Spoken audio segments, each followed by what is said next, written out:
1984 novel by George Orwell का हिंदी अनुवाद लेकर मैं आपकी दोस्त रोशनी एक बार फिर से आपके सामने उपस्थित हूँ।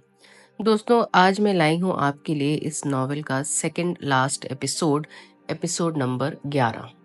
तो बिना किसी देर के शुरू करते हैं आज की कहानी का अगला भाग। जब विंस्टन की आंख खुली तो उसे ऐसा लगा कि वह बड़ी देर तक सोया रहा है। पुरानी घड़ी देखने पर पता लगा कि अभी तो केवल रात के 8:30 बजे हैं। वह कुछ देर वहीं पड़ा रहा। अचानक नीचे अहाते से बाहर वही गीत उसके कानों में पड़ा। वह आशाहीन कल्पना थी। लगता था कि वह शुष्क गीत अब भी लोकप्रिय बना हुआ था। अब भी वह यहाँ वहां सब जगह सुनाई पड़ जाता था। इस गीत के सामने घृणा गीत फीका पड़ गया था। जूलिया गीत की आवाज सुनकर जाग पड़ी। उसने बड़ी अदा से अंगड़ाई ली और पलंग से नीचे आ गई। मुझे भूख लगी है, उसने कहा। और कॉफी बनाती हूँ। स्टोव तो बुझ गया और पानी ठंडा पड़ा है। उसने स्टोव उठाकर हिलाया। इसमें तो तेल ही नहीं है। नीचे से थोड़ा तेल मिल जाएगा। अजीब बात है, कुछ देर पहले तो ये बिल्कुल भरा था। मैं कपड़े पहन लूं, अब ठंड हो गई है। विंस्टन भी उठ पड़ा और उसने भी अपने कपड़े पहन लिए। नीचे वाली औरत गाये जा रही थी। वह अपनी वर्दी की पेटियों को कसता हुआ खिड़की तक आ गया। सूरज मकानों के पीछे जाकर छिप गया होगा। अहाते में धूप नहीं थी। कपड़े धोने का पत्थर अभी भी गीला था। चिमनियों के बीच आसमान भी ऐसा नीला और स्तब्ध था जैसे अभी अभी धोया गया हो। वह औरत गा रही थी, इधर उधर चल फिर रही थी। कभी चुप हो जाती थी और कभी कपड़े सुखाने लगती थी। जूलिया भी उसकी बगल में आ गई। दोनों मिलकर नीचे वाली स्थूल स्त्री को देखने लगे। उसको देखते देखते पहली बार विंस्टन ने अनुभव किया कि वह औरत खूबसूरत भी है। उसने कल्पना भी नहीं की थी कि इतनी स्थूल स्त्री जिसने बहुत सारे बच्चे पैदा किए हों इतनी सुंदर भी बनी रह सकती है। उसने जूलिया की कमर को अपनी बाहों में लपेट रखा था। घुटने से कमर तक वे एक दूसरे से सटे हुए खड़े थे। उनके शरीरों के स्पर्श से कभी कोई बच्चा पैदा नहीं होगा। यही एक ऐसी बात है जिसे वे कभी नहीं कर सकते। नीचे वाली औरत शायद उतनी बुद्धिमान नहीं थी, परंतु बड़ा सा स्वस्थ शरीर, मजबूत हाथ पैर और उर्वर पेट था। मैं सोच रहा था, पता नहीं इस औरत ने कितने बच्चे पैदा किए होंगे। वह शायद 1 साल के लिए जवान रही हो, जंगली गुलाब की तरह, और फिर वह फल की भांति फूल गई होगी, सख्त हो गई होगी, सुर्ख और खुरदरी हो गई होगी। उसका सारा जीवन कपड़े धोने, फर्श धोने, सीने पिरोने, खाना बनाने, झाड़ू लगाने, पॉलिश करने में बीत गया होगा। पहले अपने बच्चों के लिए, फिर अपने बच्चों के बच्चों के लिए उसने ये सब किया होगा। अब भी वह गा रही है। उसके मन में अजब सी श्रद्धा जाग रही थी जिसे वह प्रकट नहीं कर पा रहा था। उसके ये भाव चिमनियों के पीछे फैले नीले मेघ विहीन आकाश के साथ मिल गए थे। वह सोच रहा था कि क्या आकाश ईस्ट एशिया तथा यूरेशिया में भी ऐसा ही है जैसा यहाँ है? क्या आकाश के नीचे रहने वाले सब व्यक्ति एक ही तरह के हैं? क्या वे सभी एक दूसरे के अस्तित्व से अनभिज्ञ हैं? क्या उन सबके बीच घृणा और मिथ्या की दीवारें खड़ी हैं? और क्या सभी जगह के लोगों में वह शक्ति छिपी है जो एक दुनिया बदल देगी? अगर किसी से आशा है तो वह है मजदूर वर्ग से। बिना पूरी किताब पढ़े ही वह समझ गया था कि गोल्डस्टीन का यही संदेश होगा। भविष्य मजदूरों का ही है। देर सवेर कभी न कभी ऐसा अवश्य होगा कि मजदूर भी सोचेंगे, और जब सोच सकेंगे तो जागेंगे, और जाग कर वह काम करेंगे जिसकी उनसे आशा की जाती है। मजदूर वर्ग अनश्वर है। नीचे खड़ी औरत को देखकर संदेह की कोई गुंजाइश ही नहीं रह जाती। एक ना एक दिन वे जरूर जागेंगे, और जब तक ऐसा नहीं होता, चाहे इसमें 1000 वर्ष ही क्यों न लग जाएं, तब तक वे अनगिनत मुसीबतों के होते हुए भी जिंदा रहेंगे। चिड़ियों की तरह वे अपनी ताकत एक शरीर से दूसरे शरीर को देते रहेंगे, जिसमें ना तो पार्टी हिस्सेदार बन सकती है और ना उस ताकत को मार ही सकती है। तुम्हें याद है वह चिड़िया, विंस्टन ने पूछा, जिसने पहले दिन हमें अपना गीत सुनाया था? उसने कोई गीत नहीं सुनाया। मैं तो अपने मन को खुश करने के लिए गा रही थी। शायद अपना जी खुश करने के लिए भी नहीं, बस गाने के लिए गा रही थी, जूलिया ने कहा। चिड़िया गाती हैं, मजदूर गाते हैं, पार्टी नहीं गाती। सारी दुनिया में, लंदन में, पेरिस में, न्यूयॉर्क में, अफ्रीका और ब्राजील में, सीमा पार के निषिद्ध प्रदेशों में, बर्लिन में, रूसी मैदानों के गांवों में, चीन और जापान के बाजारों में, हर स्थान पर वही अजय मजदूर था जो दानव की भांति श्रमरत था। उनकी स्त्रियां बच्चे पैदा करती थीं और मजदूर जन्म से लेकर मृत्यु तक काम करता था और बराबर गाता रहता था। हम मृत हैं, विंस्टन ने कहा। हम मृत हैं। जूलिया ने उसकी ही बात प्रतिध्वनित कर दी। हाँ, तुम मृत हो, उनके पीछे से कठोर स्वर में किसी ने दोहराया। वे उछलकर अलग खड़े हो गए। विंस्टन को काटो तो खून नहीं। उसका बदन बर्फ की तरह शीतल हो गया था। जूलिया का चेहरा भी सफेद पड़ गया था। गाल की लाली अब भी रंग की तरह चमक रही थी, पर ऐसा लगता था कि उसका नीचे की त्वचा से कोई संबंध नहीं है। जहां हो वहीं खड़े रहो, जब तक कहा ना जाए हिलना मत। शुरू हो गया, आखिर शुरू हो गया। वे एक दूसरे को देखने के अलावा कुछ भी नहीं कर सकते थे। मकान से निकल भागें, अपनी जान बचाने को कूदकर भाग जाएं, ऐसा कोई विचार उनके दिमाग में नहीं आया। खटके की आवाज आई। किसी ने शायद सिटकनी खोली थी। इसके बाद कांच टूटने की आवाज आई। तस्वीर जमीन पर गिर गई थी। उसके पीछे जो टेलीस्क्रीन छिपा था वह सामने आ गया। अब वे हमें देख भी सकते हैं, जूलिया ने कहा। अब हम तुम्हें देख भी सकते हैं, उसी आवाज ने कहा। कमरे के बीचों बीच खड़े हो जाओ, अपनी पीठ एक दूसरे के सामने कर लो, अपने हाथ सिर के पीछे ले जाकर बांध लो, एक दूसरे को छूना मत। वह उसे छू तो नहीं पा रहा था, लेकिन उसे लग रहा था कि जूलिया का सारा बदन बुरी तरह कांप रहा था, या शायद वही अकेला कांप रहा था। उसने बड़ी मुश्किल से अपने दांतों को बजने से रोक लिया था, परंतु वह अपने घुटनों पर काबू नहीं पा रहा था। नीचे से बहुत से जूतों की खटखटाहट सुनाई पड़ रही थी। आवाज घर के अंदर और बाहर दोनों तरफ से आ रही थी। अहाते में लोग भर गए थे। कोई चीज घसीटकर पत्थर की ओर ले जाई जा रही थी। औरत का गाना अचानक रुक गया था। बड़े जोर के साथ किसी चीज के गिरने तथा लुढ़कने की आवाज आई थी। शायद कपड़े धोने के टब को फेंक दिया गया था। इसके बाद गुस्से से चीखने की आवाज आई और उसे ऐसे लगा कि कोई दर्द से चिल्ला रहा है। मकान को घेर लिया गया है, विंस्टन ने कहा। मकान को घेर लिया गया है, टेलीस्क्रीन ने दोहराया। उसे लगा कि जूलिया ने मुंह खोला। इसके बाद ही वह बोली, मैं समझती हूँ, अब हम लोगों को एक दूसरे को अलविदा कह देना चाहिए। हाँ, तुम लोग अलविदा कह सकते हो, टेलीस्क्रीन ने कहा। विंस्टन के पीछे बिस्तर पर कोई चीज धम से गिरी। खिड़की के सहारे किसी ने सीढ़ी रखी थी, जिसने फ्रेम तोड़ दिया था, वही बिस्तर पर गिरी थी। कोई खिड़की में लगाई गई सीढ़ी के सहारे ऊपर चढ़ रहा था। कमरा काली वर्दीधारी सिपाहियों से भर गया था। उनके हाथों में हथकड़ियां थी। विंस्टन का कांपना बंद हो गया था। वह इधर उधर तक नहीं देख सकता था। एक ही काम करना था, वह ये कि एकदम सीधा बिना हिले डुले खड़ा रहा जाए और उन लोगों को मारने का मौका ना दिया जाए। फिर जोर से धमाका हुआ। किसी ने कांच का पेपरवेट उठाकर जमीन पर दे मारा था। वह आतिशदान से लगकर टुकड़े टुकड़े हो गया था। मूंगे का टुकड़ा केक से गिरे चीनी के गुलाबी फूल की तरह नीचे गिरकर चटाई पर लुढ़क गया। अचानक किसी ने उसके टखने पर जोरों से ठोकर मारी, जिससे वह गिरते गिरते बचा।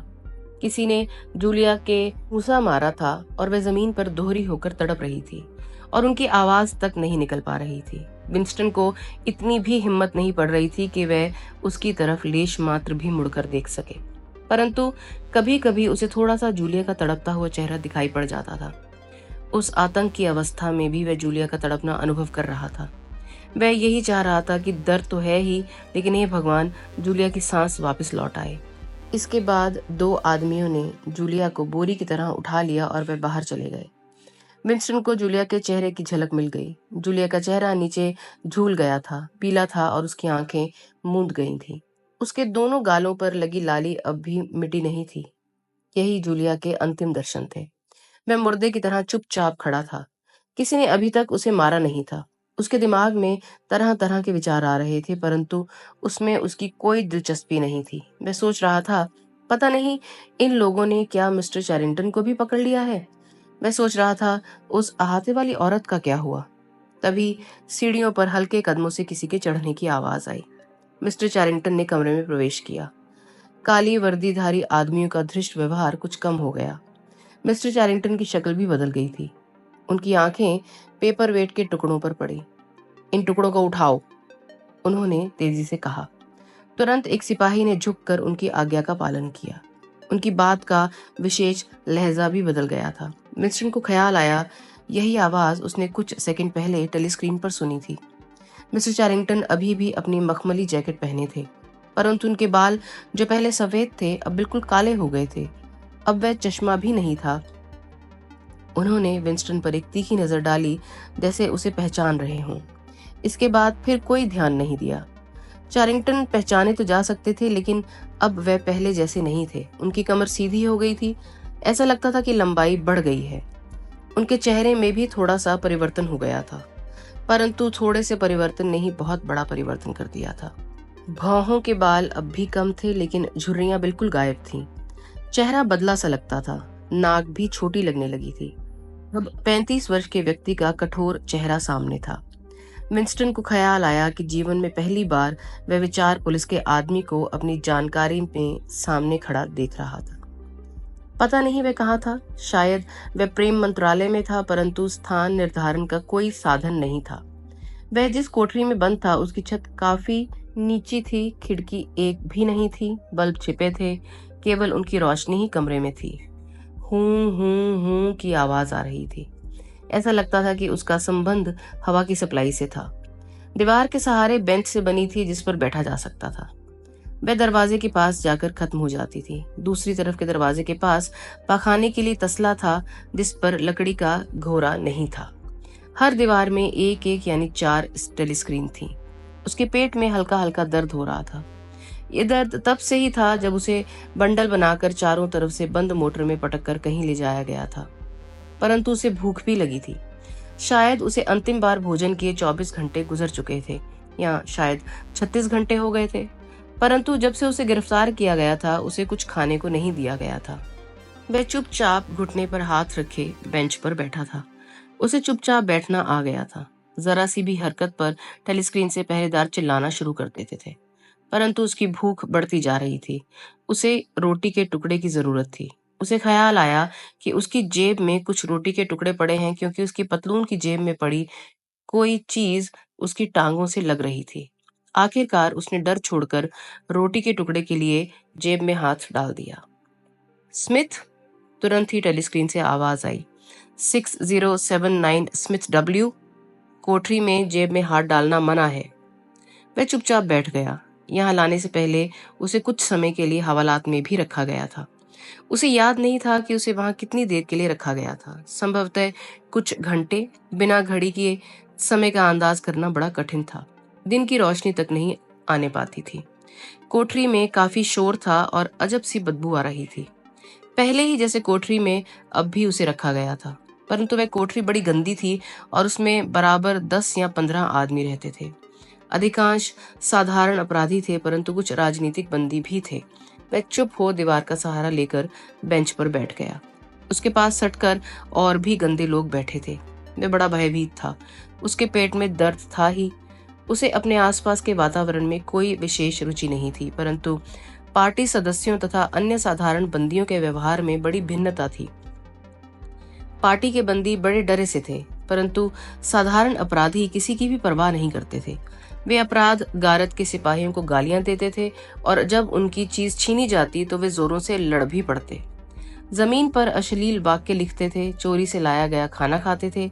पता नहीं वे उसे अपने कपड़ों में छिपाकर किस प्रकार ले आए थे। यदि टेलीस्क्रीन से सिपाही शांति स्थापित करने की चेष्टा करते तो वे उन पर उल्टा चिल्ला पड़ते थे। यही नहीं, कुछ की तो सिपाहियों से दोस्ती जान पड़ती थी। वे उन्हें उनके घर के नामों से बुलाते थे। दरवाजे के छेद से सिगरेट लेने देने की कोशिश भी करते थे। सिपाही भी इनके साथ अपेक्षाकृत अच्छा व्यवहार करते थे। मारपीट भी उतनी सख्ती से नहीं करते थे। इनमें से अधिकांश को बेगार कराने के लिए श्रम शिविरों में भेजा जाता था। शिविरों में यदि परिचय और पहुंच हो तो कोई दिक्कत नहीं होती थी। रिश्वत, पक्षपात, हर तरह की बेईमानी, सभी कुछ चलता था। व्यभिचार और वेश्यागमन भी होता था। यही नहीं, आलुओं से शराब भी बनाई जाती थी। बदमाश और हत्यारों को ऊंचे पदों पर रखा जाता था। वही श्रम शिविरों में अभिजात्य वर्ग के अधिकारी होते थे। कठिन और गंदे काम राजनीतिक बंदियों को करने पड़ते थे। हवालात में हर तरह के बंदियों का आना जाना बराबर जारी रहता था। नशीली सामग्री चोरी से लाने वाले चोर, डकैत, चोर, बाजारिये, शराबी और वेश्याएं। कुछ शराबी तो इतने हिंसक होते हैं कि कई बंदियों को मिलकर उन पर काबू करना पड़ता था। एक 60 बरस की बुढ़िया को, जिसके बाल सफेद हो गए थे और जिसकी छाती लटक गई थी, हाथ पैर टांग कर 4 सिपाही हवालात के अंदर पटक गए। इस पर भी वह बराबर हाथ पैर चला रही थी। उन्होंने बुढ़िया के जूते खींचकर उतार लिए जिनसे वह ठोकरें मार रही थी, और वे उसे विंस्टन पर पटक गए। विंस्टन को लगा कि उसकी जांघ की हड्डी टूट जाएगी। औरत फिर उठ खड़ी हुई और उन सिपाहियों को गालियां देने लगी। इसके बाद वह विंस्टन की गोद से सरक कर बेंच पर बैठ गई। मुझे माफ करना, बुढ़िया ने कहा। मैं जानबूझकर तुम्हारे ऊपर नहीं गिरी। उन बदमाशों ने मुझे तुम पर पटका है। उन्हें जरा भी तमीज नहीं है। वह ठहर गई। उसके बाद उसने छाती थपथपाकर डकार ली। माफ करना, बुढ़िया ने कहा। मुझे अपने आप पर काबू नहीं है। वह आगे झुक गई और उसने बड़े जोर से कै कर दी। अब ठीक है। ये कहती हुई वह दीवार का सहारा लेकर बैठ गई। उसने आंखें मूंद रखी थी।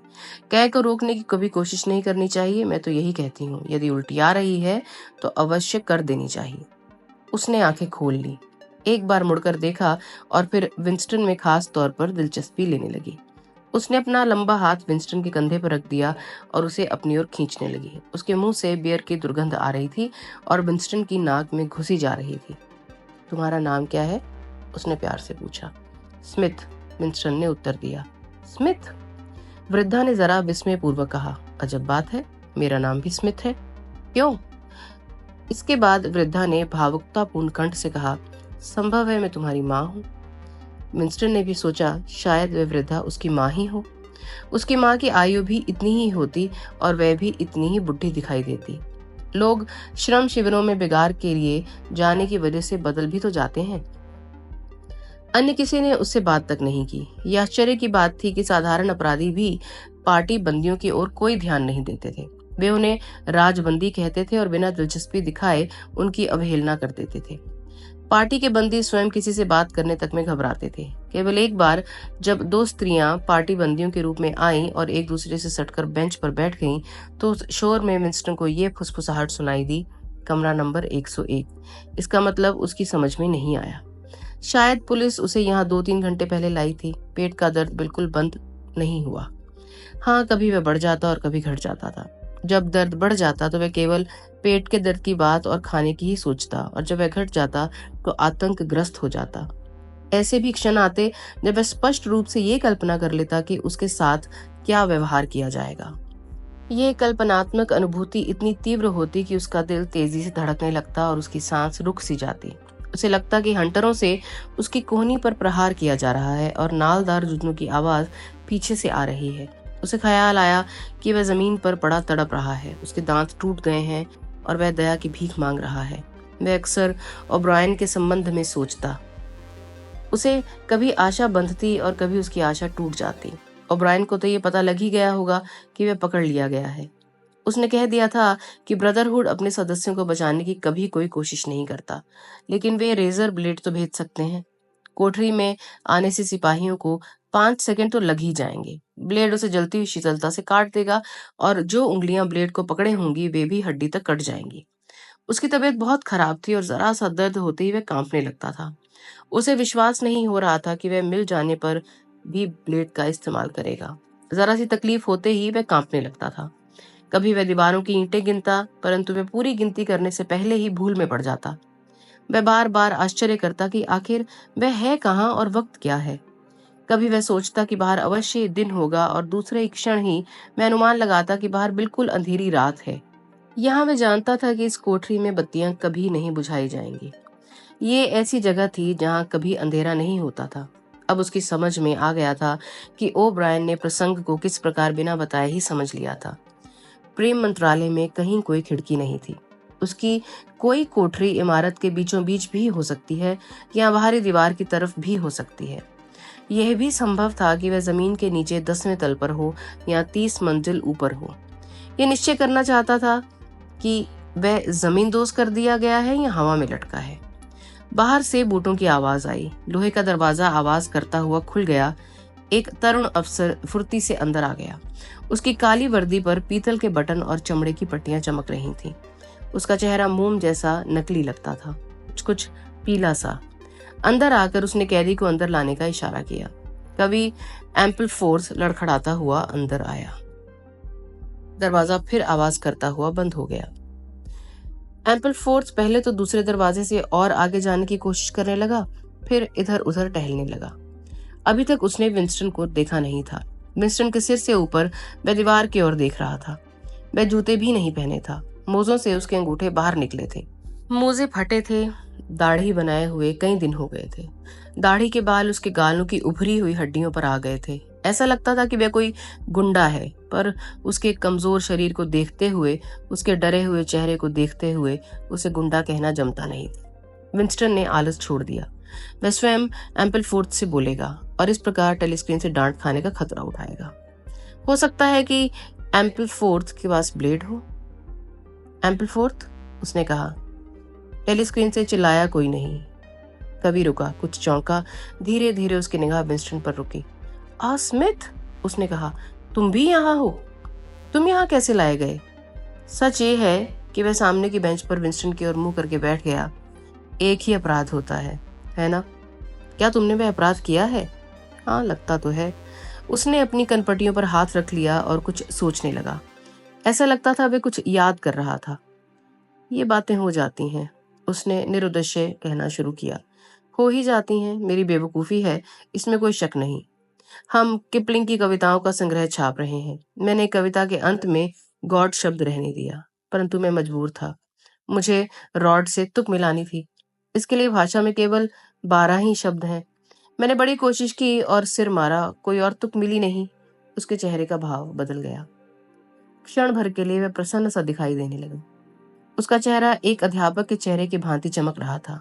बाल और मुंह धूमिल धूसरित होते हुए भी भाव स्पष्ट था।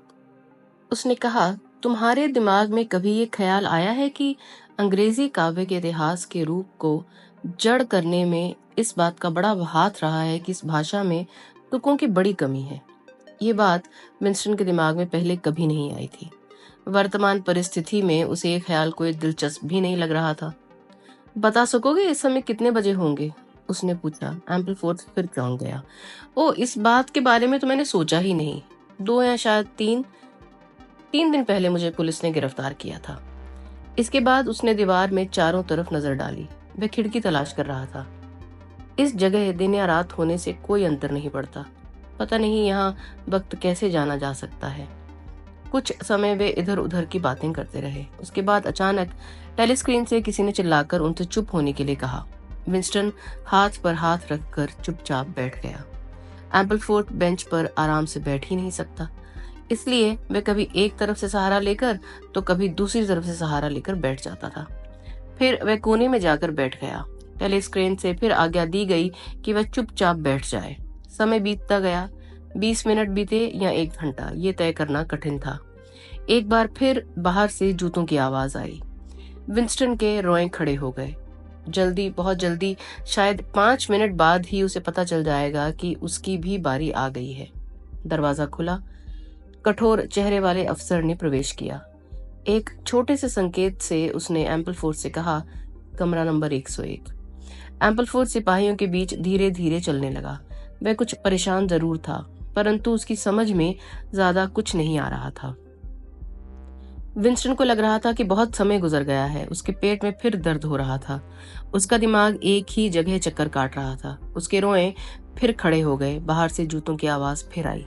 दरवाजा खुलते ही ठंडे पसीने की बदबू से कोठरी भर गई। पार्सन्स अंदर आ गया। वह खाकी पैंट और खाकी कमीज पहने था। इस बार विंस्टन अपने ही विचारों में खोया हुआ था। तुम यहाँ? उसने कहा। पार्सन्स ने विंस्टन की ओर देखा। इस निगाह में ना तो कोई दिलचस्पी थी और ना ही आश्चर्य, केवल दुख और पीड़ा ही थी। वह इधर उधर टहलने लगा। उससे चुपचाप बैठा ही नहीं जा रहा था। हर बार जब भी वह घुटने सीधे करता, वे कांपते हुए लगते। उसकी आंखें पूरी तरह खुली थी। वह एक ही दिशा में घूरता जा रहा था। वह कहीं दूर देख रहा था। उसका ध्यान बीच की तरफ जाता ही नहीं था। तुम्हें क्यों पकड़ा गया? मिस्टर ने पूछा। विचार अपराध, पार्सन्स ने कहा। उसकी आवाज में अपने अपराध के लिए पूर्ण स्वीकारोक्ति का भाव था। एक प्रकार की त्रस्तता भी थी। कुछ देर उसने विंस्टन की ओर देखा और फिर उत्सुकता पूर्वक कहने लगा, वे मुझे गोली तो नहीं मारेंगे ना? तुम्हारा क्या ख्याल है? वे शायद गोली तब तक नहीं मारते जब तक कोई यथार्थ राजद्रोह का काम न किया हो। विचारों को दिमाग में आने से कोई रोक नहीं सकता। मैं ये तो जानता हूँ कि वे सबकी बात पूरी तरह सुनते हैं। ओह, मैं तो इसी की आस रही हूँ, वे मेरे बारे में अन्य बातें तो रिकॉर्ड से जान लेंगे। नहीं क्या? तुम तो जानते हो कि मैं कैसा आदमी हूँ। अपनी स्थिति में कोई खराब नहीं था। मुझ में अक्ल तो कोई ज्यादा नहीं थी, लेकिन काम करने का उत्साह था। मैंने पार्टी की अधिक से अधिक सेवा करने की कोशिश की है। नहीं क्या? शायद 5 साल की कैद की सजा मुझे मिल जाए और मैं छूट जाऊं। तुम्हारा क्या ख्याल है? या शायद 10 वर्ष के लिए जेल भेजा जाऊं। मुझ जैसा आदमी तो श्रम शिविर में भी काफी लाभदायी सिद्ध हो सकता है। एक बार की गलती के लिए मुझे गोली तो नहीं मार देंगे ना? क्या तुम दोषी हो? मिनिस्टर ने कहा। बेशक मैं मुजरिम हूँ। टेलीस्क्रीन की ओर दास भाव से देखते हुए पार्सन्स ने कहा। पार्टी कभी किसी निर्दोष को तो पकड़ती ही नहीं है, क्यों? उसका मेंढक सा चेहरा अब शांत हो गया था। कुछ पवित्रता का स्वभाव भी उसके मुंह पर आ गया था। विचार अपराध बड़ी भयानक चीज है। वह आपके ना जानते हुए दिमाग में घुस सकता है। जानते हो मैं इसके चक्कर में कैसे आया? सोते में। बिल्कुल सच है। मैं अपने काम में लगा था और मुझे पता भी नहीं कि अपराध पूर्ण विचार कब मेरे दिमाग में घर कर गए। इसके बाद मैंने सोते में बड़बड़ाना शुरू कर दिया। मालूम है लोगों ने मुझे क्या कहते सुना? वह इस प्रकार निढाल हो गया जैसे डॉक्टरी कारणों से कुछ अश्लील बात कहने को बाध्य हो गया हो। मोटा भाई का नाश हो। हाँ, यही कहा मैंने। लगता है मैंने ये बात कई बार कही। मैं खुश हूं कि ये बात अन्य लोगों तक पहुंचने के पूर्व ही मुझे पकड़ लिया गया। जानते हो मैं उनके सामने क्या कहूंगा? मैं कहूंगा, धन्यवाद, मैं आपका धन्यवाद देता हूँ, आपने मुझे आगे अपराध करने से बचा लिया। तुम्हें पकड़वाया किसने? मेरी छोटी लड़की ने। पार्सन्स ने जरा गर्वपूर्वक कहा। उसने मुझे चाबी वाले छेद से बड़बड़ाते हुए सुन लिया। सुनने के बाद दूसरे दिन ही उसने पुलिस के गश्ती दस्ते को इसकी सूचना दे दी। 7 साल की बच्ची के लिए कोई छोटी बात नहीं है। मुझे कोई शिकायत नहीं है। सच तो ये है कि मुझे अपनी लड़की पर बड़ा गर्व है। इससे साफ होता है कि मैंने उसका लालन पालन ठीक किया। वह फिर कुछ देर एक कोने से दूसरे कोने तक कांपता हुआ टहलता रहा। उसने कई बार शौच के पात्र को देखा। इसके बाद उसने हाफ पैंट उतार दिया। भाई माफ करना, उसने कहा, मैं अब और अधिक न रोक सकूंगा, मुझे बड़ी जोर से हाजत हो रही है। वह कमोड पर बैठ गया। मिनिस्टर ने अपना मुंह हाथों में छिपा लिया। स्मिथ, तुरंत ही टेलीस्क्रीन से आवाज आई। 6079 स्मिथ डब्ल्यू, अपने मुंह पर से हाथ उठाओ। मुंह को इस तरह छिपाना मना है।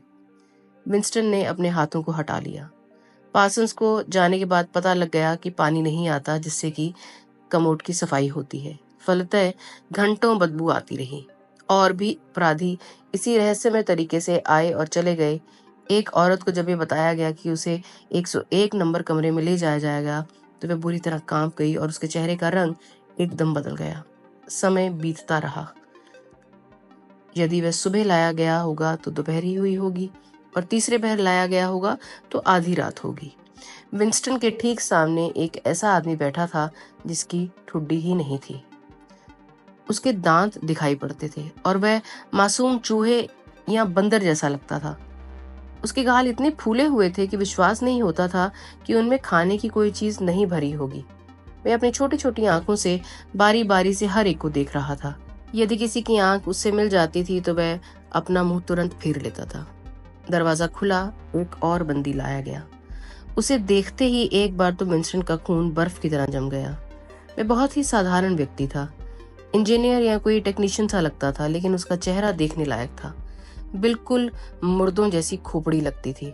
मुंह इतना पतला था कि होंठ तथा आंखें अनुपात से बड़ी दिखाई पड़ती थीं। आंखों से हत्यारापन छलकता था और यह भी लगता था कि उसके दिल में ऐसी घृणा बस गई जो कभी खत्म नहीं हो सकती है।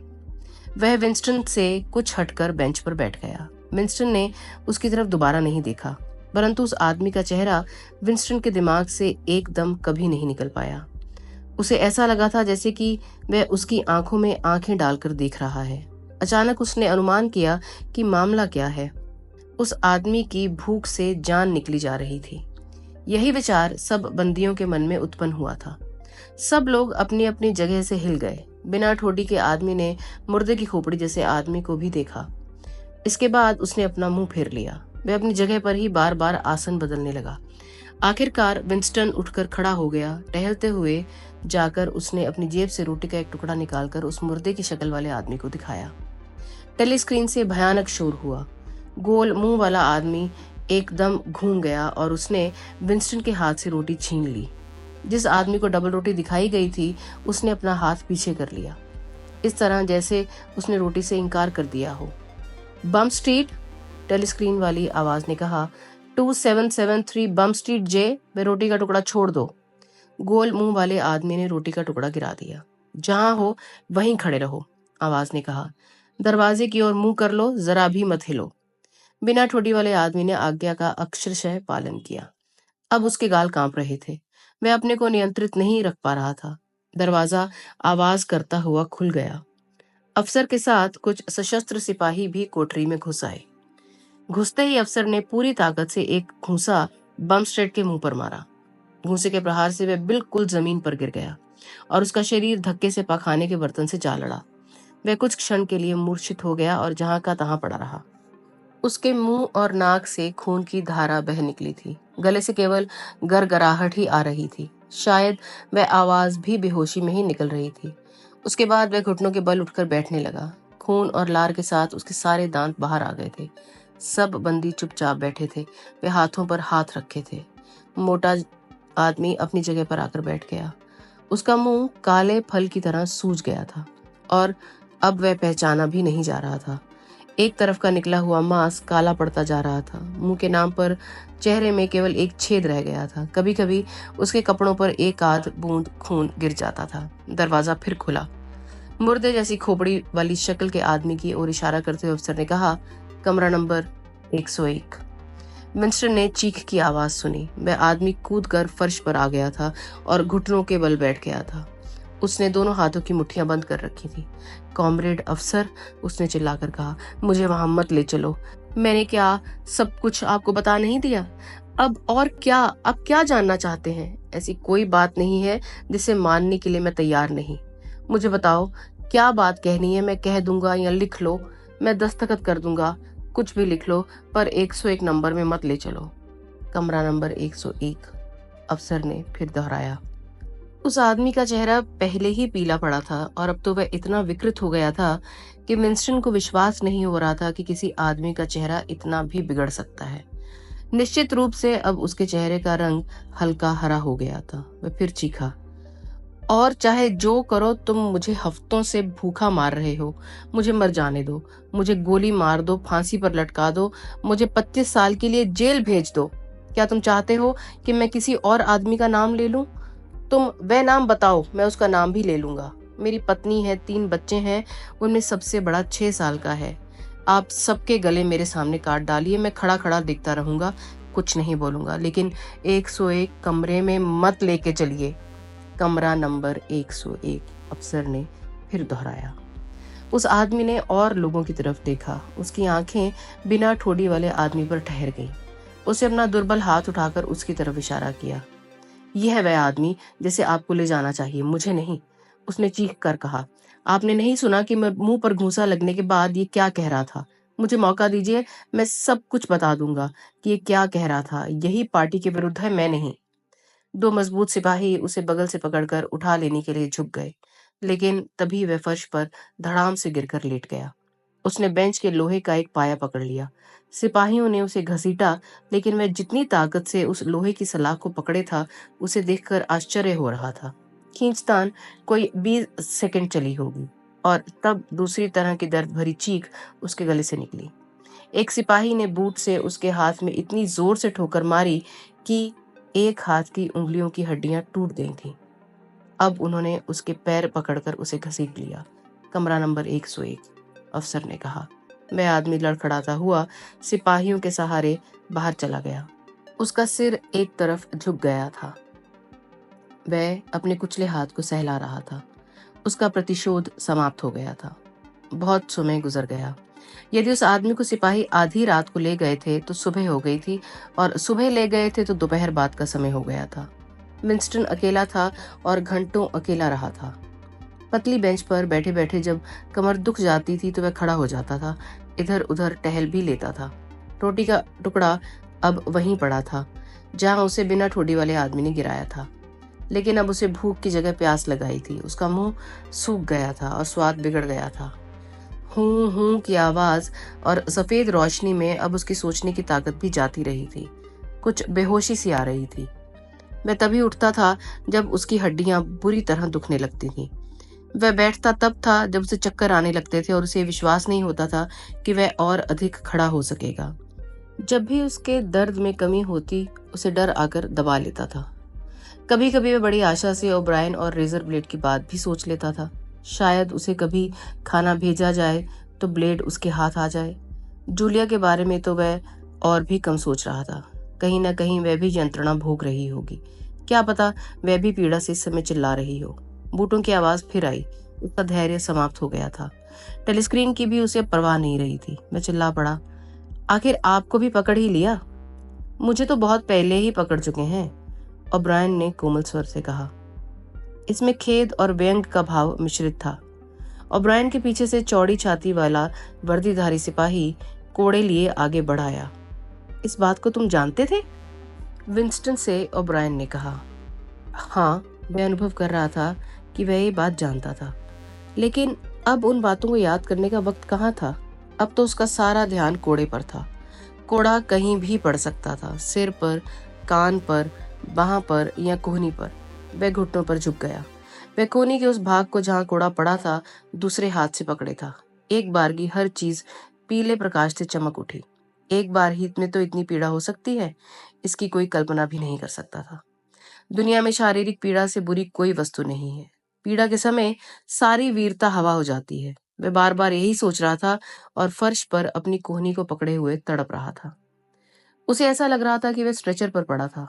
अंतर था तो केवल ये कि जमीन से जरा ऊंचा था। वह इस तरह बंधा था कि हिल भी नहीं सकता था। उसके मुंह पर साधारण से अधिक तेज प्रकाश पड़ रहा था। ओब्रायन उसके बगल में खड़ा था और बार बार ध्यान से देख रहा था। दूसरी ओर एक आदमी सफेद कोट पहने खड़ा था। उसके हाथ में इंजेक्शन था। आंख खुलने के बाद भी आसपास की चीजें देखने में और समझने में उसे कुछ समय लगा। उसे लग रहा था कि वह इस कमरे में दूसरी दुनिया से तैरता हुआ आ गया है। वह दुनिया जहां से वह आया है पानी के नीचे है। वह कब तक उस दुनिया में रहा उसे ज्ञात नहीं था। गिरफ्तारी के बाद से उसने दिन या रात के दर्शन नहीं किए। इसके अलावा उसकी याददाश्त भी साथ नहीं दे रही थी। सोते समय भी जो चेतना आदमी में रहती है वह भी खत्म हो गई थी और शायद दोबारा शुरू हुई थी। सुप्त चेतना के लंबे भाग की कोई याद उसे नहीं रह गई थी। कोहनी पर पहला कोड़ा पड़ने के बाद वह दुस्वप्न शुरू हुआ था। बाद में उसने अनुभव किया कि उसके साथ जो हुआ वह साधारण और हर बंदी के साथ की जाने वाली प्राथमिक पूछताछ थी। कितनी बार वह पीटा गया, कितनी देर पीटा गया, ये सब उसे कुछ भी याद नहीं था। उसे मारने के लिए हमेशा 5 या 6 काली वर्दीधारी सिपाही जुटते थे। कभी घूंसों से, कभी कोड़ों से, तो कभी लोहे के डंडे या नालदार जूतों से उसे पीटा जाता था। वह पशु की तरह फर्श पर लज्जा का परित्याग कर लोटा लोटा फिरता था। कभी वह ठोकरें खाने से बचता, परंतु इससे और भी मार खाता था। कभी पसली में, कभी पेट में, कभी कोहनी और कभी गुप्त अंगों पर ठोकरें मारी जाती थी। और यह क्रम कभी कभी तब तक चलता रहता जब तक कि वह बेहोश नहीं हो जाता था। कभी कभी तो पिटाई आरंभ होने के पहले वह दया की भीख मांगने लगता था। वह घूंसा देखते ही वास्तविक और कल्पित सभी अपराध स्वीकार करने लगता था। कभी ये तय कर लेता था कि वह कुछ भी स्वीकार नहीं करेगा। कभी कभी तो इतना मारा जाता था कि वह खड़ा भी नहीं हो पाता था। उसे फिर आलू के बोरे की तरह कोठरी में पटक दिया जाता। कुछ घंटों अकेला छोड़कर होश में आने दिया जाता और फिर बाहर ले जाकर पीटा जाता। कभी कभी होश आने में बहुत समय लग जाता था। उसे अपनी कोठरी की याद थी। उसमें लकड़ी का तख्त था, हाथ धोने के लिए टीन का एक पात्र था और खाने के लिए गर्म शोरबा और रोटी या कॉफी दी जाती थी। उसकी दाढ़ी बनाने के लिए एक नाई भी आता था जो बाल भी काट जाता था। काम से काम रखने वाला तथा किसी प्रकार की सहानुभूति के सफेद कोट पहने लोग आते। उसकी नाड़ी देखते, उसकी पलकें उलट कर देखते, टूटी हड्डियों के लिए जगह जगह बदन दबाते और नींद के लिए इंजेक्शन दे जाते थे। अब उसका पीटा जाना कम हो गया था। पीटने की धमकियां ही दी जाती थी। यदि किसी सवाल के जवाब को असंतोषजनक समझा जाता तो कहा जाता था कि क्या फिर पिटवाया जाए। वह इस धमकी से भी बहुत डरता था। अब उससे काली वर्दीधारी गुंडे सवाल नहीं करते थे, बल्कि पार्टी के बुद्धिवादी करते थे। ये ठिगने स्थूल और गोल मटोल होते थे। उनके हाव भावों में बड़ी फुर्ती होती थी और उनके चश्मे बहुत चमकते थे। प्रश्नों की झड़ी जब एक बार शुरू होती तो वह 10-12 घंटे चलती थी। ये प्रश्नकर्ता उसे बराबर कुछ न कुछ कष्ट देते रहते थे। कभी वे उसके मुंह पर थप्पड़ जड़ देते थे, कभी कानों को मल देते थे, पेशाब नहीं करने देते थे, मुंह पर इतनी तेज रोशनी डालते थे कि आंखों से पानी बह निकलता था। उनका उद्देश्य उसका इतना अपमान करना था कि उसकी तर्क और विवेक शक्ति बिल्कुल नष्ट हो जाए। परंतु उनका मुख्य शस्त्र था प्रश्न। प्रश्नों की निर्मम झड़ी बराबर घंटों तक चलती जाती थी। वे ऐसे सवाल करते जिससे वह फंस जाए, अपनी ही बात का स्वयं खंडन कर दे। वे उसकी हर बात को तोड़ते मरोड़ते थे, उस पर झूठा होने का आरोप लगाते थे।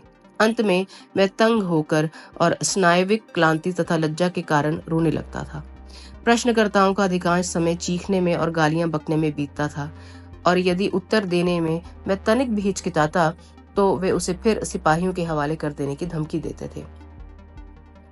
कभी कभी उनका स्वर अचानक बदल जाता। वे उसे कॉमरेड कहकर पुकारते। उससे वे इंसगोश और बड़े भाई के नाम पर अपीलें करते। खेद पूर्वक उससे पूछते कि क्या वह अब भी पार्टी के प्रति वफादार हुआ है या नहीं, और अपने पाप का प्रायश्चित उसने कर लिया है या नहीं। घंटों के प्रश्नों के बाद उसमें जरा सा भी साहस नहीं रह जाता, और उत्तर में केवल उसकी आंखों में आंसू भर आते और जलधारा बह निकलती। वह ऐसी बातें तुरंत स्वीकार कर लेता था जो वो उससे मनवाना चाहते थे। अब उसका काम यह था कि पहले पता लगा लेना कि वे क्या चाहते हैं, और फिर तुरंत जो कुछ वे कहें स्वीकार कर लेना और दस्तखत कर देना, जिससे डांट फटकार शुरू न होने पाए। उसने स्वीकार कर लिया था कि वह कई प्रमुख पार्टी सदस्यों की हत्याएं कर चुका है। राजद्रोह संबंधी पर्चे उसने बांटे हैं। उसने सार्वजनिक धनराशि में से गबन किया है, सैनिक गुप्त रहस्यों को बेचा है। वह सन 1968 से ईस्ट एशियाई सरकार से गुप्तचर का काम करने के लिए रुपया पाता रहा है। उसने ये भी मान लिया कि वह धार्मिकता में विश्वास करता है, पूंजीवाद का प्रशंसक है, व्यभिचारी है। उसने ये भी स्वीकार कर लिया कि उसने अपनी पत्नी की हत्या की है, हालांकि वह भी जानता था और उसके प्रश्नकर्ता भी जानते थे कि उसकी पत्नी अब भी जिंदा है। उसने ये भी स्वीकार किया था कि वह वर्षों गोल्डस्टीन के संपर्क में रहा है और उसके गुप्त दल का सदस्य है। उसने उन सब आदमियों के नाम भी सदस्यों के रूप में ले लिए थे जिन्हें वह जानता था। इसके अलावा उसे कुछ और भी बातें याद थीं, पर उनका एक दूसरे से कोई संबंध नहीं था। ये याद ठीक उसी तरह की थी जैसे कोई चित्र हो जो चमक रहा हो, परंतु उसके चारों ओर का और पास का सारा हिस्सा काला हो। वह अपने तख्त से आधा उठ गया क्योंकि उसे लग रहा था कि उसके कानों में ओब्रायन की आवाज पड़ी है। ये शब्द उसके कानों में पड़े, विंस्टन चिंता मत करो, तुम मेरे पास हो। 7 साल से मैं तुम पर निगाह रखे हूँ। अब मौका आ गया है, मैं तुम्हें बचा लूंगा। मैं तुम्हें बिल्कुल ठीक कर दूंगा। उसे ध्यान नहीं कि वह ओब्रायन की ही आवाज थी, लेकिन उसे इतना ख्याल जरूर है कि ये स्वर उससे मिलता जुलता ही था, जिसने ये कहा था कि अब हम ऐसी जगह मिलेंगे जहां अंधेरा नहीं होता होगा। पहले उसकी आंखों के आगे अंधेरा छाया रहा, उसके बाद कोठरी या कमरे का दृश्य स्पष्ट हो गया था। वह पीठ के बल लेटा था, जरा भी हिल डुल नहीं सकता था। हर जगह वह बंधा था, उसकी खोपड़ी का पिछला हिस्सा तक बंधा था। ओब्रायन गंभीरता से उसके चेहरे को देख रहा था। उसके हाथों के नीचे एक डायल था जिसमें अंक लिखे थे, ऊपर एक लिवर था। मैंने तुमसे कह दिया था कि यदि हम मिले तो हमारे लिए मिलने की जगह यही होगी, ओब्रायन ने कहा। बिना किसी चेतावनी के ओब्रायन का हाथ जरा सा हिला और उसके शरीर में घोर पीड़ा की एक और लहर दौड़ गई। भयानक दर्द था, उसके शरीर को तोड़ा जा रहा था, हर जोड़ खींच खींच कर अलग किया जा रहा था, उसकी रीढ़ की हड्डी निकाली जा रही थी। उसने दांत दबा लिए और जोर जोर से सांस लेने लगा, जिससे वह जितना संभव हो चुप रह सके। लिवर को ओब्रायन ने ढीला छोड़ दिया। पीड़ा की लहर जितनी शीघ्रता से आई थी उतनी ही जल्दी गायब भी हो गई। ये 40 था, ओब्रायन ने कहा। देख लो, इस डायल पर 100 तक नंबर लिखे हैं। अब ये बात हमेशा याद रखना कि मैं जिस क्षण चाहूंगा उसी क्षण मनचाही मात्रा में कष्ट दे सकूंगा। अगर तुम झूठ बोले या किसी भी कारण तुमने ठीक उत्तर ना दिया तो तुम्हारे उत्तर तुम्हारे सामान्य बौद्धिक स्तर से नीचे हुए तो समझ लेना तुम एकदम दर्द के मारे चीख उठोगे। समझ गए ना? हाँ, मिस्टर ने उत्तर दिया। ओब्रायन की कठोरता कम हो गई। उसने अपना चश्मा कुछ सोचते हुए ठीक कर लिया। 1-2 कदम इधर उधर टहला। जब वह बोला तो उसकी आवाज में कोमलता थी, धीरज था। वह डॉक्टर, अध्यापक या पादरी से लग रहा था जो बात को समझना चाहता है, शारीरिक दंड नहीं देना चाहता। तुम अच्छी तरह जानते हो कि तुम्हारी खराबी क्या है। तुम बहुत पहले से अपनी कमी जानते रहे हो। तुम पागल हो। तुम्हारी स्मरण शक्ति में दोष है। तुम यथार्थ घटनाओं को याद रखने की बजाय उन बातों को याद रखते हो जो कभी नहीं हुई। सौभाग्यवश हमारे पास इसका इलाज है। तुम स्वयं इसका इलाज इसलिए नहीं कर सके क्योंकि तुमने स्वयं ऐसा करना पसंद नहीं किया। तुम्हें अपनी इच्छा शक्ति काम में लानी चाहिए थी, परंतु तुमने ऐसा नहीं किया। उदाहरण के लिए एक प्रश्न मैं तुमसे पूछता हूँ। आजकल ओशनिया किससे युद्ध कर रहा है? जब मैं पकड़ा गया था तो ओशनिया की लड़ाई ईस्ट एशिया से चल रही थी। ईस्ट एशिया से, ठीक। और ओशनिया की लड़ाई हमेशा से ईस्ट एशिया से ही रही है ना? विंस्टन ने सांस ली। वह बोलना चाहता था लेकिन बोल नहीं सका। उसकी आंखें डायल पर थीं। वह उन्हें वहां से हटा नहीं पा रहा था। सच बोलना, मुझे वही बताओ जो तुम ठीक समझते हो, जो तुम्हें याद हो। ईस्ट एशिया से लड़ाई होने की घोषणा से पहले हमारी उससे दोस्ती थी। युद्ध यूरेशिया के विरुद्ध चल रहा था। वह 4 साल चला। इसके पूर्व ईस्ट एशिया के विरुद्ध चल रहा था। वह 4 साल चला। दूसरा उदाहरण, उसने कहा, कुछ साल पूर्व तुम्हें एक और भ्रम हुआ था।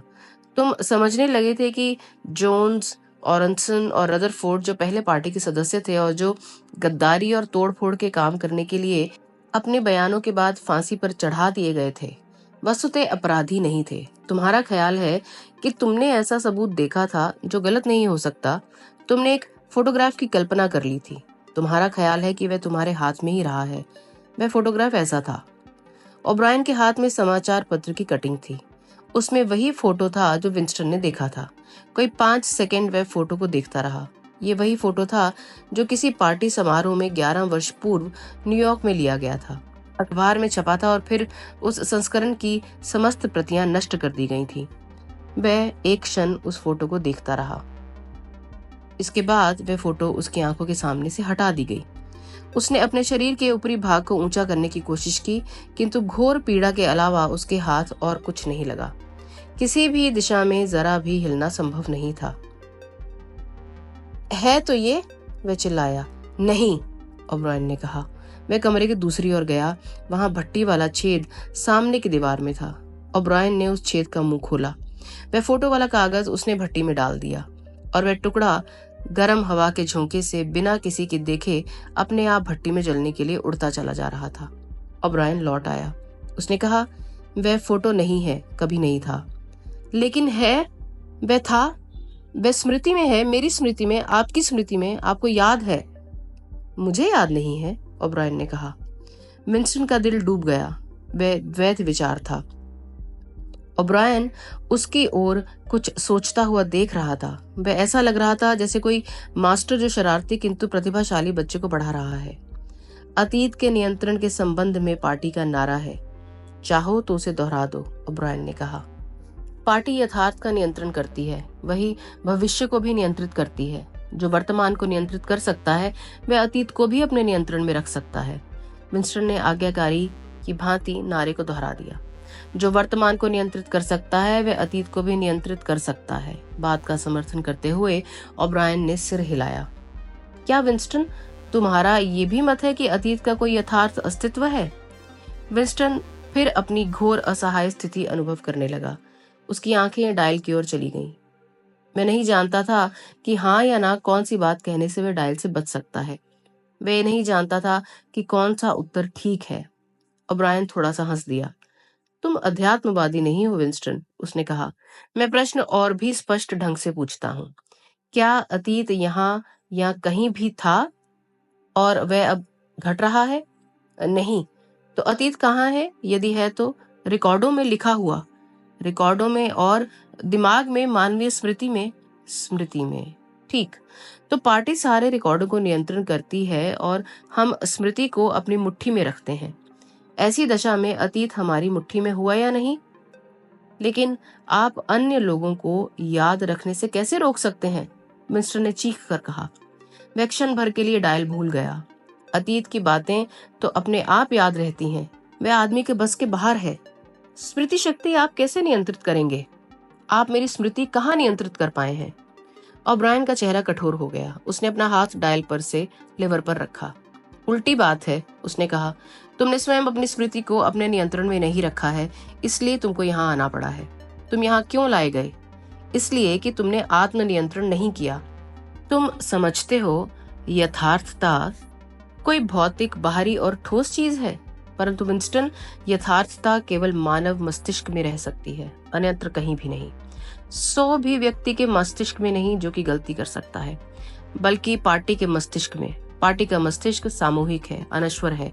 यथार्थता को केवल पार्टी की दृष्टि से ही देखा जा सकता है, अन्यथा उसका देखना असंभव है।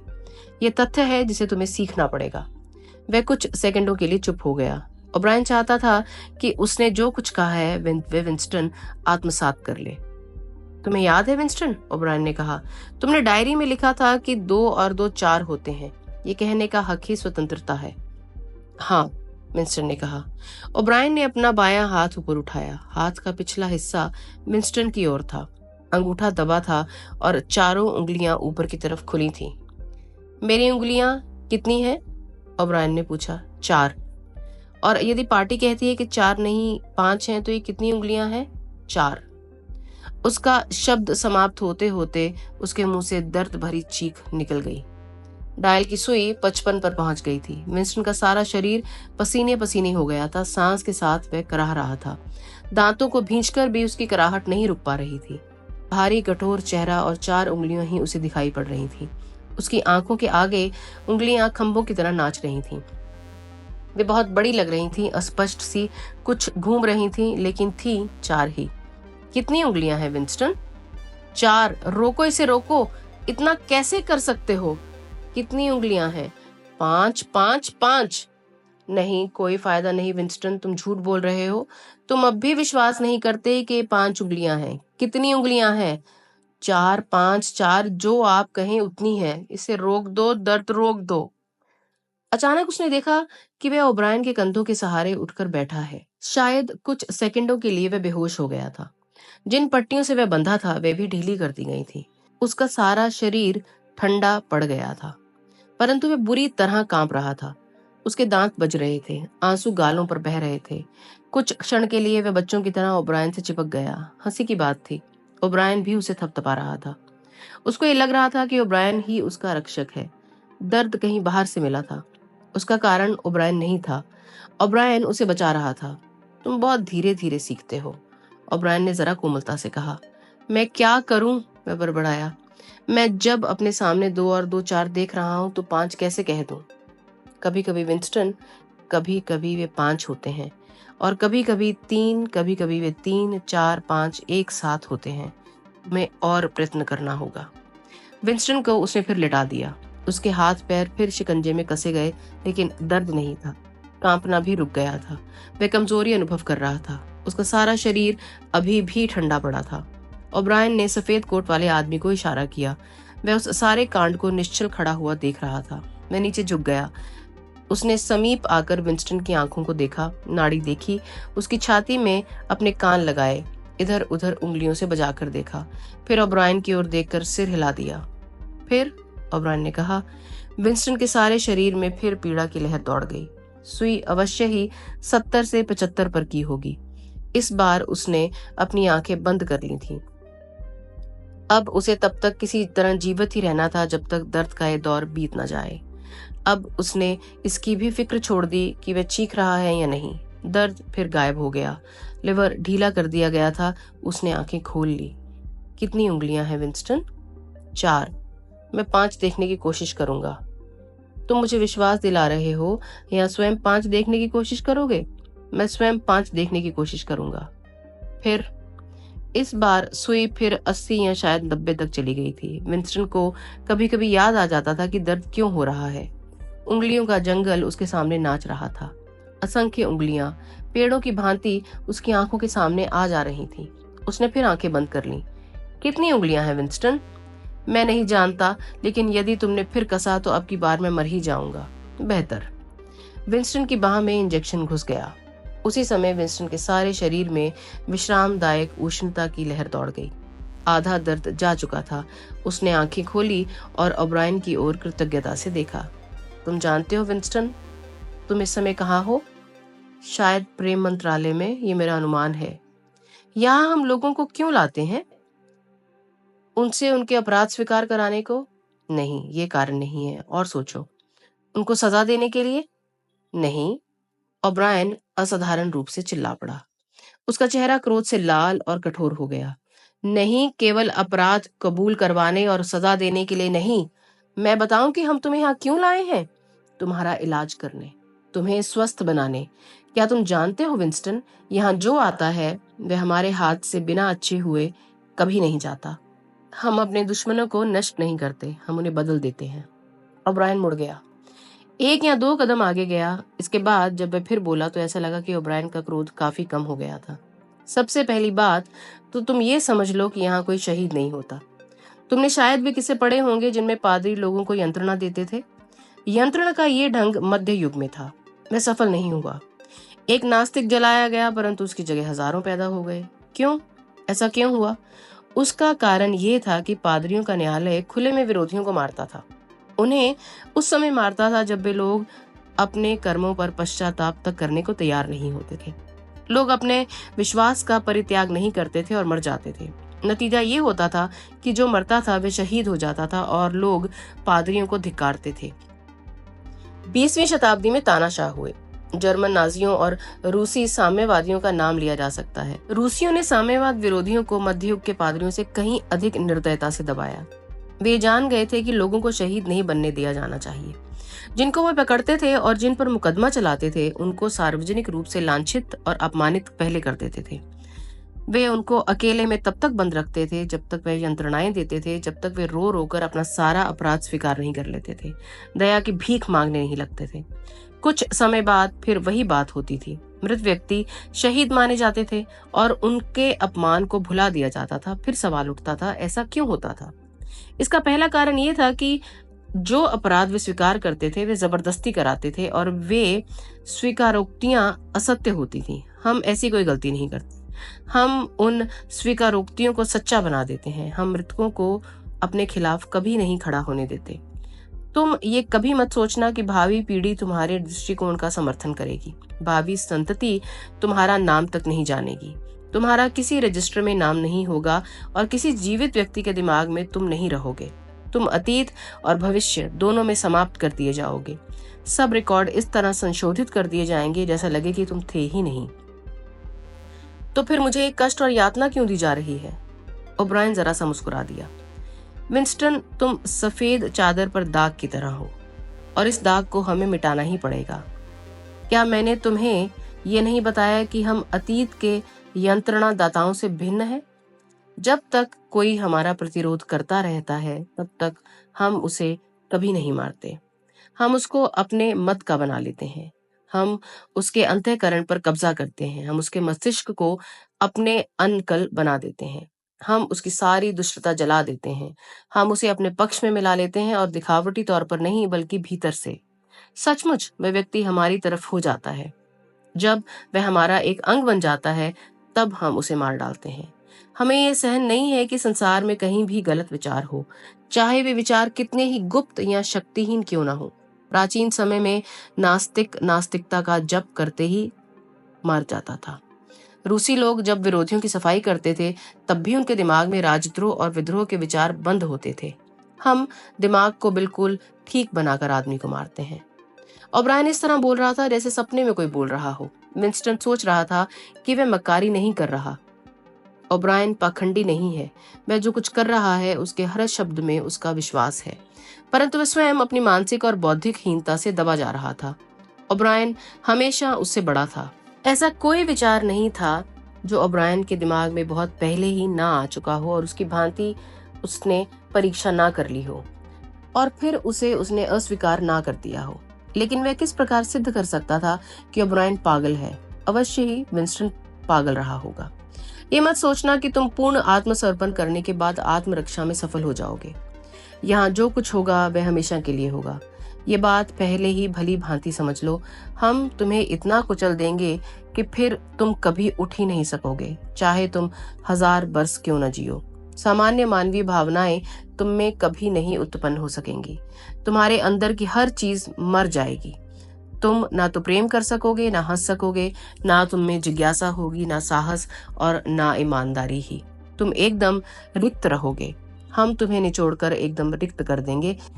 इसके बाद हम तुम में अपनी भावनाएं भर देंगे। वह रुका और उसने सफेद कोट वाले व्यक्ति को इशारा किया। विंस्टन ने अनुभव किया कि उसके सिर के नीचे कोई भारी यंत्र खिसका दिया गया।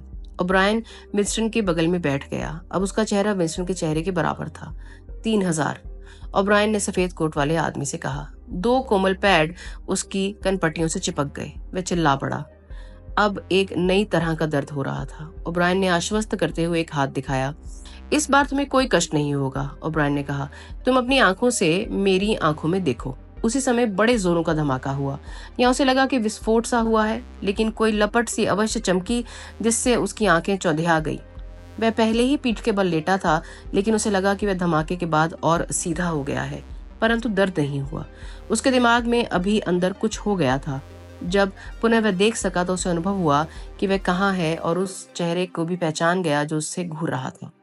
परंतु उसके दिमाग में एक अजीब प्रकार की रिक्तता थी। ऐसा लगता था कि उसके दिमाग से कुछ निकाल लिया गया है। यह असर देर तक नहीं रहेगा, ओब्रायन ने कहा। मुझे देखो। ओशनिया किस देश से लड़ रहा है? विंस्टन जानता था कि ओशनिया से क्या मतलब है। वह स्वयं ओशनिया का नागरिक था। वह ईस्ट एशिया और यूरेशिया के नाम भी जानता था, परंतु उसे ये याद नहीं था कि कौन किससे युद्ध कर रहा है। सच तो यह है कि उसे युद्ध के बारे में कुछ भी नहीं मालूम था। मुझे याद नहीं। ओशनिया का ईस्ट एशिया से युद्ध चल रहा है, ये तो याद होगा। हाँ, ओशनिया की हमेशा से ईस्ट एशिया से लड़ाई रही है। जब से तुम पैदा हुए, जब से पार्टी बनी, जब से इतिहास आरंभ हुआ, तब से अब तक बराबर लड़ाई होती रही है। वह कभी रुकी ही नहीं। ये याद है तुम्हें? हाँ। 11 वर्ष पूर्व तुमने 3 राजद्रोहियों के बारे में ये कहानी गढ़ी थी कि वे निर्दोष हैं, गद्दार नहीं हैं। तुम्हारा ख्याल था कि तुमने ऐसा कागज देखा है जिसमें उनकी निर्दोषिता प्रमाणित हो जाती है। ऐसा कागज या चित्र कभी नहीं था। ये तुम्हारी मनगढ़ंत बात थी। याद है तुम्हें? हाँ। अभी मैंने अपने बाएं हाथ की उंगलियां उठाई थी, वे 5 थीं, याद है? हाँ। ओब्रायन ने फिर हाथ उठा दिया, अंगूठा दबा रहा। ये 5 उंगलियां हैं। क्या तुम्हें 5 उंगलियां दिखाई पड़ रही हैं? हाँ।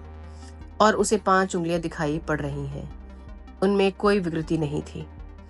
उसके बाद फिर वह चीज पहले जैसी हो गई। पुराना भय, घृणा, परेशानी, क्रोध, सब कुछ वापस लौट आया। परंतु 30 सेकंड के लिए उसे 5 उंगलियां दिखाई दी थी। 2 और 2 5 उंगलियां। ओब्रायन के कथन से दिमाग का जो हिस्सा धमाके की वजह से गायब हुआ था वह भर गया था। अब तो तुमने देख लिया कि ये बात भी संभव है कि 5 उंगलियां दिखाई पड़ती हैं, ओब्रायन ने कहा। हाँ, मिंस्टर ने कहा।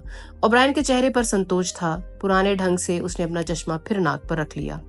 तुम्हें याद है तुम डायरी लिखते थे? उसने कहा। उसमें तुमने लिखा था कि मैं तुम्हारा दोस्त हूं या दुश्मन, इससे कोई मतलब नहीं, लेकिन ऐसा आदमी अवश्य हूं जिससे बात की जा सकती है। आज की भेंट समाप्त होने से पूर्व यदि तुम कोई प्रश्न पूछना चाहते हो तो पूछ सकते हो। कोई भी प्रश्न पूछ सकता हूँ? कोई भी। ओब्रायन ने देखा कि विंस्टन की निगाहें डायल पर हैं। डायल का स्विच ऑफ कर दिया गया है, ये काम नहीं करेगा। तुम्हारा पहला प्रश्न क्या है? आपने जूलिया का क्या किया? मिस्टर ने पूछा। ओब्रायन मुस्कुरा दिया। वह बोला, उसने तुम्हें धोखा दिया है विंस्टन। पकड़े जाने के बाद तुरंत बिना कुछ भी छिपाए हर बात उसने कह दी। मैंने ऐसे लोग बहुत कम देखे हैं जो इतनी जल्दी हमारे काबू में आ जाएं। यदि वह तुम्हारे सामने आ जाए तो शायद ही तुम उसे पहचान सकोगे। उसका सारा विद्रोह, उसका अभिमान, उसकी बेवकूफियां और उसके गंदे विचार सब कुछ जला दिए गए। उसका मत परिवर्तन पूर्ण था, बिल्कुल पाठ्य पुस्तक के उदाहरण लायक। तुमने उसे यंत्रणा दी होगी। ओब्रायन ने उसे कोई उत्तर नहीं दिया। बोला, अगला प्रश्न। क्या मोटा भाई सचमुच है? बेशक, पार्टी है तो मोटा भाई भी है। वे तो पार्टी के प्रतीक हैं। क्या वे उसी तरह हैं जिस प्रकार मैं हूं? अब तुम नहीं हो, ओब्रायन ने कहा। मिस्टर ने कलांत भाव से कहा, मैं पैदा हुआ था, मैं मरूंगा। मेरे हाथ और पैर हैं, मैं संसार में थोड़ी सी जगह घेरे हूं। कोई भी ठोस पदार्थ मेरे साथ उसी जगह में नहीं रखा जा सकता। क्या इन अर्थों में मोटा भाई का अस्तित्व है? तुम्हारी बात का कोई महत्व नहीं है। मोटा भाई है। क्या मोटा भाई की कभी मृत्यु होगी? कभी नहीं। वे कैसे मर सकते हैं? अगला सवाल। क्या ब्रदरहुड है? ये विंस्टन तुम कभी नहीं जान सकोगे। अगर हम तुम्हें छोड़ भी दें और तुम 90 वर्ष की आयु तक भी जियो, तो भी तुम्हें पता नहीं लग सकेगा। जब तक तुम जिंदा रहोगे, ये पहेली अनबुझी ही रह पाएगी। विंस्टन चुपचाप पड़ा रहा। उसकी छाती तेजी से ऊपर नीचे होने लगी। उसके दिमाग में सबसे पहले जो सवाल आया था, उसे वह अभी तक नहीं पूछ पाया था। उसे पूछना ही था और फिर वह सवाल जबान पर नहीं आ रहा था। ओब्रायन के चेहरे पर मनोरंजन का भाव था। उसके चश्मे की चमक तक में व्यंग था। शायद उसे ओब्रायन को मालूम था कि वह क्या पूछने जा रहा था। उस विचार के आते ही उसके मुंह से शब्द निकल पड़े। कमरा नंबर 101 क्या है? ओब्रायन के चेहरे का भाव नहीं बदला। उसने शुष्क कंठ से उत्तर दिया, तुम जानते हो वो क्या है? हर आदमी जानता है कमरा नंबर 101 क्या है। उसने सफेद कोट वाले आदमी को उंगली दिखाई। स्पष्ट था कि भेंट समाप्त हो गई थी। विंस्टन की बाह में इंजेक्शन घुस गया। उसी क्षण वह गहरी निद्रा में खो गया। दोस्तों, आज की हमारी मुलाकात को अब यहीं समाप्त करते हैं। इस नॉवेल का अंतिम भाग लेकर मैं जल्दी ही आपके सामने आऊंगी। तब तक के लिए इजाजत दीजिए, लेकिन हमसे जुड़े रहिए। मैं हूं रोशनी और आप सुन रहे हैं शॉर्ट स्टोरीज विद रोशनी।